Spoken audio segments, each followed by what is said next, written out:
Welcome. Let's go directly to God's Word. Tonight will be in Proverbs Chapter 4.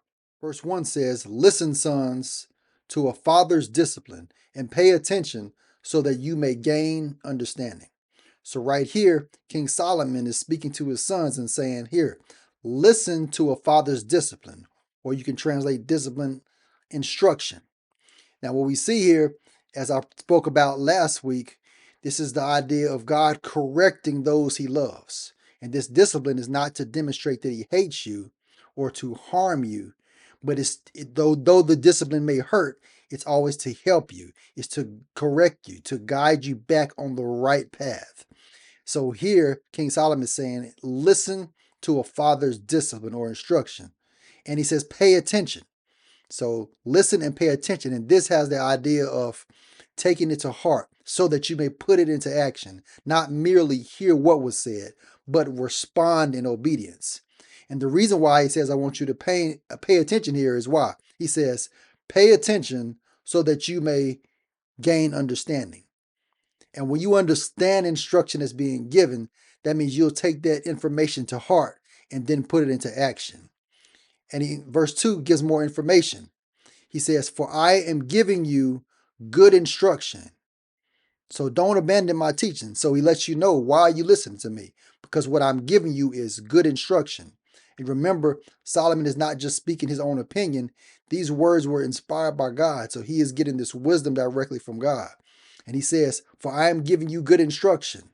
So what? Don't abandon my teaching.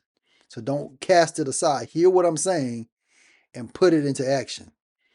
Verse 3 says, "When I was a son with my father," and we know Solomon wrote this, so his father would have been King David. So he's reminiscing to the time when he was being taught by his father. He says in verse 3, "When I was a son with my father, tender and precious to my mother, he taught me and said, your heart must hold on to my words, keep my commandments and live." And we see here where he says, your heart must hold on to my words. Now, the heart here is more than just the place where the emotions is. The heart is your true self. The idea of heart here is where your mind is, where your will is, where your emotions are. Basically, who you really are. And when you take something to heart, that means they become a part of you. And there's something that you're going to hear, but then put into action. He says, hold on to my words. And what's the example of that? If you hold on to my words, you're going to keep my commandments. And the result of keeping the commandments is that you'll live as opposed to die. Verse 5 goes on to say, get wisdom, get understanding. Don't forget or turn away from the words of my mouth. Don't abandon wisdom, and she, which is a reference to wisdom, and she will watch over you. Love her, and she will guard you. So these verses are trying to show the importance of wisdom. And he's saying, with all you're getting, get understanding. And when he says, don't forget or turn away from the words of my mouth. So this lets you know that you can turn away from wisdom. You can hear wisdom and hear these wise words of instruction and forsake them by not putting them into action. You can merely hear the sound teaching of the scripture here, hear everything that's being said and not put them into practice. So as a loving father, he's letting us know here, watch out. Make sure that you listen and put these things to action and don't turn away from them, because you can turn away from wise instruction or wise living. So there's a warning that's being given here. In verse 6, it says, don't abandon wisdom, and she will watch over you. Love her, and she will guard you. Love her is a personification of wisdom. He says, if you love her, she will guard you. And he's going on to explain about wisdom. Wisdom is supreme, so get wisdom. And whatever else you get understanding. Cherish her, and she will exalt you. If you embrace her, she will honor you. She will place a garland of favor on your head.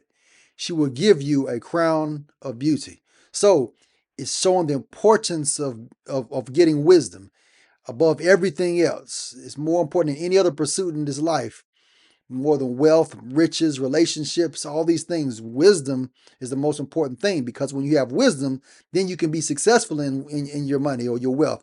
You can be successful in your relationships. You can be successful in every part of life. It's like Without wisdom, it's like giving someone $1 million, but they have no wisdom, don't know what to do with it. They'll burn right through that money. They win the lottery, but they don't have wisdom, and the very next day they're broke. You have to have wisdom to guide every part of your life. Or you say you get into a relationship and you don't have wisdom with how to treat someone. You can get in that relationship and be out the next day. Wisdom is the most important thing. And this is not just any wisdom. This is talking about godly wisdom, not just instruction and information from man's perspective. But in here, this context is talking about godly wisdom from a loving father here. Wisdom is supreme, meaning it is the most important thing to get. Whatever you do, get understanding. And look at the way you regard wisdom. He said you're supposed to cherish her. And it's like a bride that you cherish and love, that you're going to protect and guard and never let out your sight because you love and value, because you love and value her. And here we're talking about wisdom. So you are to love and value wisdom and never let it out your sight. And the result of this is she will place a garland of favor on your head. She will give you a crown of beauty. So that means there will be an outward presentation of the wisdom you have. It'll show up in every part of your life. Also, this garland of favor on your head can point to God's favor on your life. It'll be something that is visible to the world. It's not just something that's kept to yourself, or knowledge or information that's kept in your head, but it'll actually show itself in the way you live. Now we're going to look at two ways of life. In verse 10, it says, "Listen, my son, accept my words." And what's the result of this? "And you will live many years. I am teaching you the way of wisdom. I am guiding you on straight paths." So verse 10 is letting us know, listen. And again, this listen here is not about just hearing what it's saying, but listen and accept. I mean, you take these words to heart so that you will put them into action. And the result of hearing this godly wisdom and putting into action is you will live many years. He said, "I am teaching you the way of wisdom, and I am guiding you on straight paths." So we're seeing wisdom being looked at as a path that you travel, or like a highway or a road. And if you're on this road here, it's going to guide you into straight paths, or the right path, or the righteous way. He says, verse 12, continuing that idea of being on the path or a highway of righteousness, or a highway of wisdom, if you will. Verse 12 says, "When you walk, your steps will not be hindered." And that's pointing back to the fact that on this road of wisdom, you'll be walking the straight path. This is the path without hindrance or unnecessary hindrance through foolish choices. Verse 12 again says, "When you walk, your steps will not be hindered. When you run, you will not stumble. Hold on to instruction. Don't let go. Guard it, for it is your life. Keep off the path of the wicked. Don't proceed on the way of the evil ones. Avoid it. Don't travel it. Turn away from it and pass it by." Now, who are we talking about here let's go back to verse 13. Hold on to instruction. Don't let go. Guard it, for it is your life. So it's showing the importance of wisdom, importance of instruction, importance of understanding in this chapter. Don't let it go. Guard it. Something that's valuable, you will guard, you will protect. You won't let it out your sight. He says here, hold on to instruction. Don't let go. Guard it. Why? For it is your life. So the opposite of not holding on to wisdom or instruction here would be death. Keep off the path of the wicked. Don't proceed on the way of the evil ones. Avoid it. Don't travel it. Turn away from it and pass it by. So the wisdom being given here in verses 14 and 15 is don't even step foot on the path of the wicked. It's a much harder to get out of evil situations or bad situations once you've gotten into it. But if you don't even go that way, that's how you avoid a lot of things. The wise man foresees evil and hides himself or turns away from it. He says to keep off the path of the wicked. And again, we're using that idea of the way of the righteous, or the way of wisdom, as like a road or a highway. So stay on that path of wisdom. Don't make a left turn or a right turn, or let's say the left turn. Don't make a left turn onto the way of the wicked or the highway of the wicked. Don't even set foot. It's a lot harder to get off of that exit or get off that ramp once you're already on it. He says, don't proceed on the way of the evil ones. And that way will be the way that you live on that highway, if you will, that evil highway. Verse 15 says, avoid it, don't travel it, turn away from it and pass it by. And then he describes a little bit more about those that are traveling on that evil path. He says, for they can't sleep unless they have done what is evil. They are robbed of sleep unless they make someone stumble. They eat the bread of wickedness and drink the wine of violence. The path of the righteous is like the light of dawn, shining brighter and brighter unto midday. So we have a comparison about the ones going on the way of wickedness versus the way of the righteous, whose path is brightness. So the way of the wicked is being described here as a dark path. And these ones going on this dark path are so in love with their evil ways that they can't even sleep unless they've done something evil or harmed someone else or did some wickedness. But he's saying the path of the righteous is like the light of dawn, shining brighter and brighter until midday. But the way of the wicked is like the darkest gloom. They don't know what makes them stumble. So we see right here in verses 18 and 19 another example of Hebrew parallelism where you're contrasting the way of the righteous with the way of the wicked. The way of the righteous here is being described as light. The way of the wicked is being described as darkness. So what do you do in darkness? If you're traveling along a road and there's no lights and you're on a path trying to go somewhere, what are you going to do most likely? You're on a road filled with rocks and turns and dips and valleys. You're going to stumble. So that's like the path of the unrighteous or the wicked way. Their path that they're living or the way that they're living is going to cause them to stumble. But the righteous has a bright path where you can avoid those obstacles that you would have if you were following the way of the wicked, which would be the dark path. The way of the righteous, it said, is like the light of dawn, shining brighter and brighter unto midday. Verse 20 is going to pick up on the same thing he's been saying over and over. My son, pay attention to my words. Listen closely to my sayings. Don't lose sight of them. Keep them within your heart, for they are life to those who find them and health to one's whole body. So the reason you ought to pay attention is because these words of wisdom will be literally life to you. Don't lose sight of them. So this shows that you value these words. Verse 23 says, guard your heart above all else, for it is the source of life.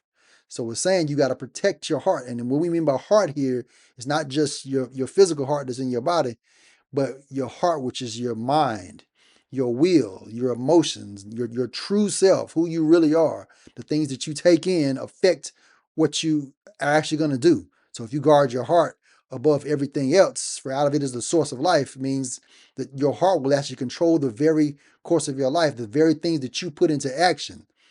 Out of the abundance of the heart, the mouth speaks. What you really believe in your heart, it'll eventually come out, and you'll act on those things that you really believe in your heart. And he's saying, guard it above all else. And one of the ways we know to guard it is by listening to instruction. Verse 24 says, don't let your mouth speak dishonestly, and don't let your lips talk deviously. Let your eyes look forward, fix your gaze straight ahead.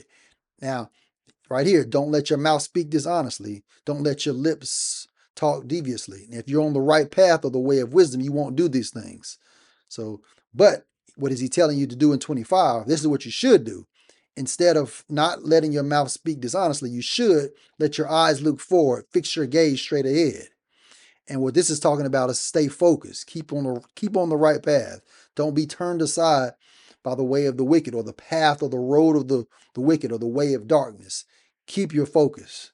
And this is easy to say, but if you think about today, there's a lot of things that can take our focus off of the righteous path or the right way.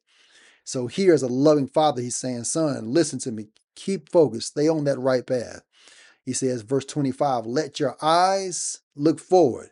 Fix your gaze straight ahead. So fix your gaze, that means you're focused on the prize. You're focused on walking the way of wisdom. Gaze straight ahead. 26 says, carefully consider the path of your feet. So this is not just something that we just take for granted that we're going to walk the right way just because we've heard information. But he says, carefully consider the path of your feet, or that path of your feet deals with the way you're going to live. We have to actively fill our minds and renew our mind and fill our minds up with the right things. And here the right thing is to fill our minds up with wisdom so that we take these these words of wisdom to heart and put them into action. Carefully consider the path of your feet, and all your ways will be established. So once again, another example of Hebrew parallelism we have here, where he says, consider the path of your feet, and then this parallelism shows us a result. After I consider the path of my feet carefully, all my ways will be established. So I won't be going to the wrong side or stumbling because of bad decisions. He says on 26, to pick up on the same idea, don't turn to the left or to the right. Keep your feet away from evil. So it's picking up on the same idea that he's been talking about before, about staying on the right path. Keep your eyes looking forward. Look straight ahead. Stay on the right path so that you don't get turned off to the left or to the right. And to keep your feet away from evil, again, means to don't even take that first step down the road. And there's wisdom in not even taking your first step towards evil, but actually stay on the path. Stay on the path of righteousness. This is one of the beautiful things about reading the Word of God, that we have the information right here for us written down, but we have to keep our focus on these things so that we, first of all, understand it. Understand what is being written here. So then we can put these things into action. And the Bible lets us know if we stay on this straight path, the light path, it'll keep us from stumbling and falling and going to the wrong path or the way of darkness. But the word of wisdom is to don't even begin that path, but stay on the right path and you will have good success. I pray this word has blessed you.